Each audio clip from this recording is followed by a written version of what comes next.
ઉદ્ધારક સમરાશા સંવંત 1371 સમરોષો ઓશવાળ ન્યાય દિવ્ય વિધિ શુદ્ધતા રે 15મો ઉદ્ધાર હો જીણજી। પ્રસિદ્ધ એવા પાટણ શહેરમાં ઓશવાળ જ્ઞાતિના દેશળશા નામે શ્રેષ્ઠી હતા। તેમના ધર્મપત્નીનું નામ ભોળીદેવી હતું। તેમને સહજપાલ, સાહણદેવ, સમરસિંહ, સમરાશા વગેરે દેવકુમાર જેવા પુત્રો હતા। આ બધામાં વિશેષાધિક તેજસ્વી ચતુર સમરસિંહ સમરાશા હતા। સહજપાલ દેવગિરી અને સાહણ ખંભાતમાં વેપાર કરતો હતો। પાટણમાં સમરાશાએ વેપારી કુનેહ અને બુદ્ધિબળથી પાટણના સુબા અલ્પખાન અને દિલ્હીના બાદશાહ અલાઉદ્દીન સાથે મીઠો સંબંધ બાંધ્યો હતો અને વેપાર તથા કીર્તિ બંનેમાં યશ મેળવ્યું હતું। એવામાં વિક્રમ સંવત 1369નો દુઃખદ અંધાધૂંધીનો કાળ આવ્યો। અલાઉદ્દીનના સરદારોએ ધર્મ જુનૂનથી શત્રુંજયનો પણ ધ્વંસ કર્યો, મૂલનાય પ્રતિમાનું મસ્તક ઉડાવી દીધું। ચોતરફ આ સમાચારથી ભારતભરના જૈન સંઘના હૃદય પર આઘાતજનક ઘા થયો। કેટલાક બેભાન થઈ ગયા, કેટલાકે અંજળ છોડ્યા। આ સમાચાર પાટણમાં દેશળશા અને સમરાશાને મળ્યા, તે બંને પણ ખીન થઈ ગયા। સમરાશા પ્રતાપી હતા, તે તુરંત દિલ્હી પહોંચ્યા અને સમગ્ર હકીકત અલાઉદ્દીનને કહ્યું, હે શાહ, આ રીતે મૂર્તિઓ તોડવાથી ધર્મનો ધ્વંસ થતો નથી।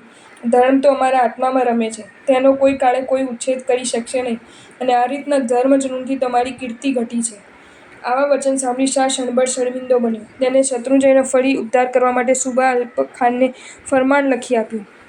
સમરાશા પાટણ આવ્યા, ફરમાન અલપખાનને આપ્યું। તેમણે પણ સાંત્વના આપી સમરાશાનું બહુમાન કરવા પોતાના તરફથી પાઘડી, ખેસ અને પાવટી ભેટ આપ્યા અને કહ્યું, તમે શત્રુંજયનો ફરી જન્મોદ્ધાર કરાવો, અમે તમને સહાય કરીશું। આ ફરમાન લઈ સમરાશા ગુરુ મહારાજ પાસે આવ્યા। ગુરુ મહારાજે ધન્યવાદ આપ્યા, કહ્યું, સમરાશા, આ કપરા સમયે ધર્મ જુનૂની બાદશાહોની પાસેથી ધર્માનુકૂળ ફરમાનો મેળવવા સહજ નથી। એ કાર્ય તમે સુંદર કર્યું છે, હવે ઉદ્ધારની તૈયારી કરો। સમરાશાએ ઉત્સાહથી જ્યાં સુધી શત્રુંજયનો જીર્ણોદ્ધાર ન કરું ત્યાં સુધી 5 નિયમો લીધા। બ્રહ્મચર્ય પાળવું, નિત્ય એકાસનું કરવું, ભૂમિ સંતારો કરવો, દરરોજ 5 વીઘઈનો ત્યાગ અને સ્નાન આદિ શૃંગારનો ત્યાગ। ખરેખર જગતમાં ત્યાગ વિના સિદ્ધિ નથી।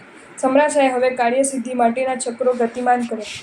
કપરા સમયમાં સચવાય નહીં એ દ્રષ્ટિએ વસ્તુપાલવાળી શિલા બહાર કાઢવાની ગુરુદેવે ના કહી।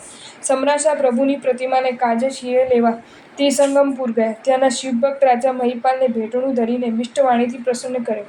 રાજા મહિપાલે અનુજ્ઞા આપી, હે શ્રેષ્ઠી, તમને જે પસંદ આવે તે આરસ લઈ જાઓ।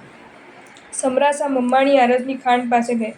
કારીગરો પાસે જે શિલા કઢાવે તે કિંચિત ખંડિત નીકળે। આખરે તેને ઠપ ઠપ કર્યો। શાસનદેવ પ્રત્યક્ષ થયા। ખાણમાંથી જે શિલા નીકળી તે સ્ફટિક સદ્રશ સુંદર હતી। તે શિલા કાઢનાર કારીગરને સમરાશાએ સોનાનું કડું, રેશમી વસ્ત્રો ભેટ આપ્યા। 20 બળદ જોડેલા ગાડામાં તે શિલા પધરાવી તે પાલીતાણા તરફ ચાલ્યા। અવિરત પ્રયાણ કરતા વચમાં કુમારસેના નામે ગામ આવ્યું, ત્યાં તે ગાડું ચાલતું નથી। શાસનદેવીએ સ્વપ્ન કહ્યું, સમર, અહીં બાજુમાં ઝાઝા નામે ગામ છે, તેની અધિષ્ઠાત્રી ઝાઝાદેવી છે, તેનું પૂજન કરી ત્યાં એક ગાડું 2 બળદયુક્ત પડ્યું છે, તેમાં આ શિલા પધરાવી લઈ જા। સમરાશાએ પ્રભાતે તે પ્રમાણે કર્યું। ગાડું વાયુવેગે ચાલે છે, ગામે ગામ શિલાના પૂજન થાય છે અને અનુક્રમે પાલીતાણા આવે છે। 84 માણસો તે શિલાને શત્રુંજય પર ચડાવે છે।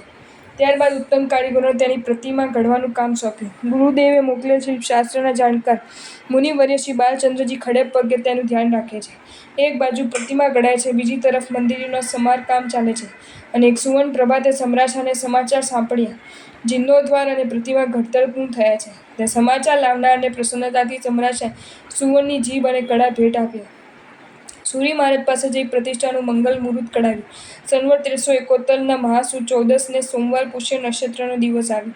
ત્યારબાદ સમરાશાએ વિશાળ સંઘયુક્ત, વિશાળ આચાર્યાદિ પરિવારયુક્ત બહુ સુદમાં પ્રયાણ કર્યું। તે સંઘની રક્ષા કાજે અલ્પખાને પોતાના ચોકીદારો મોકલ્યા। તે સંઘમાં 500 તો આચાર્ય ભગવંત હતા। દરેક ગજના મુખ્ય આચાર્યના નામ પણ ઉપલબ્ધ થાય છે। સૌથી આગળ આચાર્ય શ્રી સિદ્ધસેન સુરીશ્વરજી યુથાધિપતિ સામાન ચાલતા હતા। તે પછી શ્રી રત્નાકર સુરીજી, શ્રી દેવસુર ગચના પદ્માચાર્ય સુરીજી, ખંડરેક ગચના શ્રી સુમતિચંદ્રાચાર્ય, ભાવડા ગચના શ્રી વીરસુરીજી, સ્થિરાપદ્ર ગચના શ્રી સર્વદેવ સુરીજી, બ્રહ્માંડ ગચના શ્રી જગતચંદ્ર સુરીજી, નિવૃત્તિ ગચના શ્રી આમ્રદેવ સુરીજી, નાણક ગચના શ્રી સિદ્ધેશાચાર્ય, બૃહદ ગચની શ્રી ધર્મઘોષ સુરીજી, નાગેન્દ્ર ગચના શ્રી પ્રભાનંદ સુરીજી તથા શ્રી વિનયચંદ્રાચાર્ય, શ્રી હેમચંદ્રાચાર્ય પરંપરાના શ્રી વજ્રસેનાચાર્ય, આ સિવાય ઉપાધ્યાયો, પદસ્થો, મુનિવરો, સાધ્વીગણ તથા શ્રાવક શ્રાવિકાગણ તો અપરિમિત હતા। પ્રભુના ગુણગાન ગાતો શ્રી સંઘ અનુક્રમે પાટણથી શેરીશા, અમદાવાદ, સરખેજ, ધોળકા વગેરે ભૂમિની સ્પર્શના કરતો શત્રુંજય તીર્થે પધાર્યો। ગિરિરાજના શુભમ દર્શન થતાં સંઘે સોના રૂપાના ફૂલડે તેને વધાવ્યો. બધા ગિરિરાજ ઉપર આવ્યા. સમરાશાનો નૂતન પ્રતિમા અને જીર્ણોદ્ધાર જોઈ આનંદનો પાર ન રહ્યો. ગિરિરાજ પર અષ્ટાનિકા મહોત્સવ કર્યો. નૂતન કપર્દી યક્ષનું, શાસન દેવી ચક્રેશ્વરી તથા અંગારસા પીડનું યથેચ્છ પૂજન કરી રેશમી વસ્ત્ર ચડાવ્યા. સંઘ 21 દિવસ રોકાયો. મંગલ મુહૂર્તે આચાર્ય ભગવંતોના હસ્તે મંત્રોચ્ચારપૂર્વક નૂતન પ્રતિમાની પ્રતિષ્ઠા વિધિ થઈ. સમરાશાએ પ્રતિષ્ઠા બાદ 1000 ગવૈયા, ભાટ, ચરણો વગેરેને છૂટા હાથે દાન આપ્યું. મુનિવરોનું પણ યોગ્ય બહુમાન કર્યું. આ જીર્ણોદ્ધારમાં તે શ્રેષ્ઠીએ 27,70,000 દ્રવ્ય વાપર્યું. જ્યારે સંઘ પાટણ પાછો ફર્યો ત્યારે તે શ્રેષ્ઠીએ સમગ્ર પાટણનું સ્વામી વાત્સલ્ય કર્યું. ત્યારબાદ સંવત 1375માં પોતાના ગુરુવર્ય શ્રી સિદ્ધસેન સૂરીજી અને 7 સંઘપતિ તથા 2000 યાત્રિક યુવક સર્વ તીર્થોનો યાત્રા સંઘ કાઢ્યો. તેમાં 10 લાખ દ્રવ્ય વાપર્યું. માર્ગમાં મોગલોએ પકડેલ દાસોને છોડાવ્યા. ત્યારબાદ દિલ્હીની ગાદીએ ગ્યાસુદ્દીન આવ્યો. તે સમયે સમરાશાએ દક્ષિણના તોફાન શમાવ્યા. તેની કદરૂપે ગ્યાસુદ્દીને સમરાશાને તેલંગનો સૂબો બનાવ્યો. સમરાશાએ સત્તા હાથમાં આવતા જ 11 લાખ નિરપરાધી તુર્કોને છોડી મૂક્યા. વેપારમાં વેપારીઓને લાભ થાય તેવા કાયદા કરાવ્યા. પાંડુ દેશના રાજા વીરવલ્લભને મુક્ત કરાવ્યો અને પોતાના રાજ્યમાં સ્થળે સ્થળે જૈન મંદિરો કરાવ્યા. આમ અનેક શાસન પ્રભાવના કાર્યો કરી સમરાશા સ્વર્ગે ગયા. ફૂલ જાય ફોરમ રહી જાય એ ન્યાય એમના ધર્મ કાર્યોની સૌરભ આજે પણ જૈન શાસનમાં અખંડ છે. ધન્ય સમરાશા, ધન્ય તારી ભાવના. જો તમને આ વિડીયો ગમ્યો હોય તો આ વિડીયોને લાઇક કરો અને શેર કરો અને આવા જ નવા વિડીયો જોવા માટે જૈન ફેક્ટ્સ એન્ડ સ્ટોરીઝની ચેનલને સબસ્ક્રાઈબ કરો. ધન્યવાદ.